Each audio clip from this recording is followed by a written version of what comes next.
Hey guys, how's it going? Welcome to another Elder Scrolls Online video. Today I've got another big three topics. I'm sorry for not making too many videos lately, but honestly I've been a bit busy and there hasn't been that much news about the Elder Scrolls Online.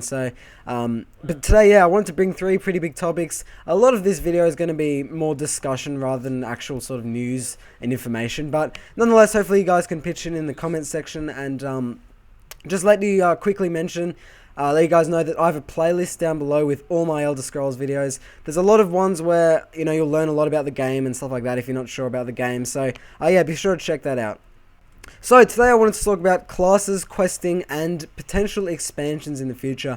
I just wanted to touch on about expansions at the end just because I think it's going to be something that will probably influence a lot about the game. So, straight away, let's get into classes. So, I wanted to ask you guys, what class are you going to be?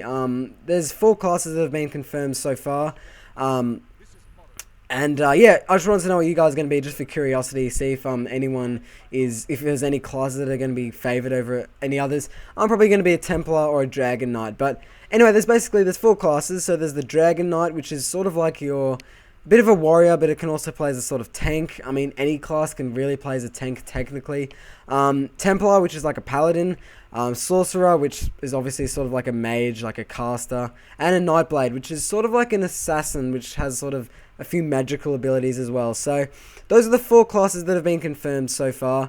Nightblade only very recently, so we don't know too much about that at all yet, but I did a bit of research on it, and I'm pretty sure it's a sort of assassin, because that's sort of what it was like in a few of the earlier Elder Scrolls games.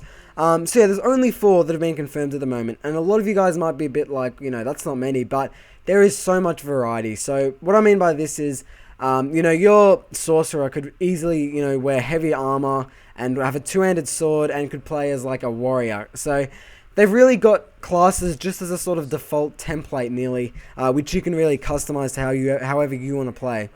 So that's going to be really interesting in like PvP and in just general combat, I suppose, just to see how people are going to mix up their classes, using different setups and stuff like that. It's really cool for me personally to think of like a Templar using like a staff and being like a mage or something. I think that's going to be really cool to see just what people can come up with.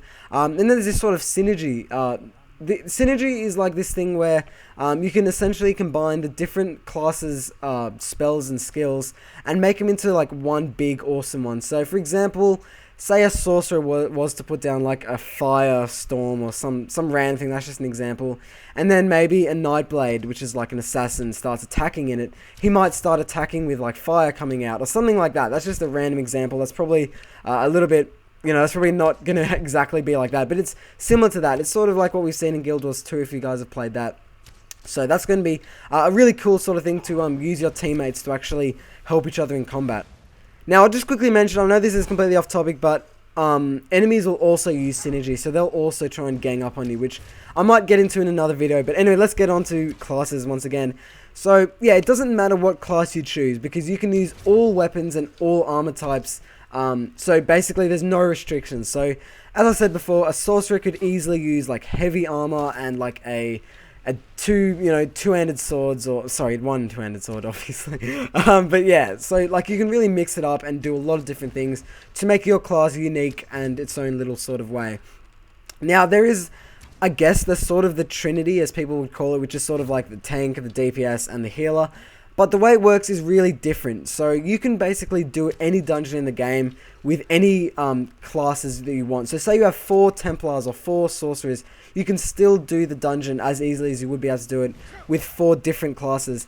This is just the way that each class can definitely like change the way they play. So for example, a Dragon Knight, which is like your warrior, could use a 1-handed sword and a shield, and that could be a tank. And if he used a different gear set and different skills he placed on his hotbar, he could easily play as a tank. But in the same way, so could a sorcerer or a Nightblade. So lots of different variety you can choose from, and there's not many restrictions when it comes to classes. So I'm really excited to get in and just use different different combinations with gears and skills and just see what works and see what's fun.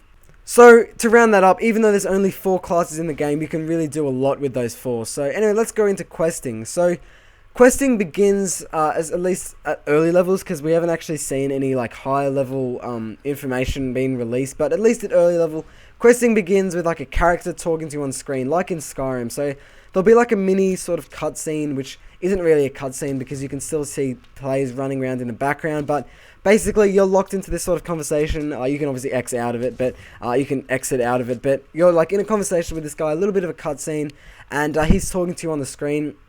You have dialogue choices, and that for me is a really cool thing, which you don't often see in MMOs. So you could, go about doing quests in a completely different way. You can tell the quest giver that you want to do something like, go all out attack, or you could go in a disguise to do the quest. That's just an example. So there's different quest choices which affect the way that you actually do quests. Now, most of the quests in the game are going to be marked on the map, or at least the main ones, but there are heaps of hidden quests in the game that you get from basically exploring. So exploration is rewarded. You do get a lot of reward and a lot of amazement when you do sort of explore out of like the comfort zone, I suppose you could say, when you just go off the path or whatever and just go somewhere else, because there's a lot of cool things to be seen, like just a random place. So there's lots of different quests and stuff that have just been put into the game in a random spot. So yeah, you do receive quests from just randomly walking around. So if you're one of those players who likes to just explore and just randomly go anywhere, then you will actually find quests just like that. There are level zones, so obviously if you go into a zone that has like a really high level mobs, you will obviously get owned. There are no quests that are like kill 10 rats or something. All the quests are a lot more sort of like Guild Wars 2. I keep on bringing Guild Wars 2 up, but a lot of quests that are like, just do a specific kill a random amount of enemies and like, kill most of the enemies in this camp or whatever, and you finish that quest. It's not like some random arbitrary number which is like kill 15 rats and you get a reward for that. A lot of the quests are centered around story and they're not just about random grind. And yeah, overall, of what I've read and how it sounds, it's a lot more sort of RPG-ish than MMO-ish in the way that quests are given out and the way you do them.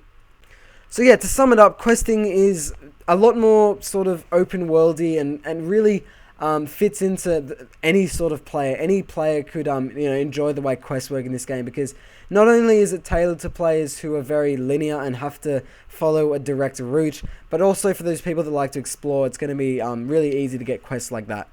Now, I'm not sure if there's going to be like a personal quest, which is like a storyline or anything like that yet, but I think that's just going to be sort of incorporated into the main sort of game. But once again, not sure about that. It hasn't been confirmed yet.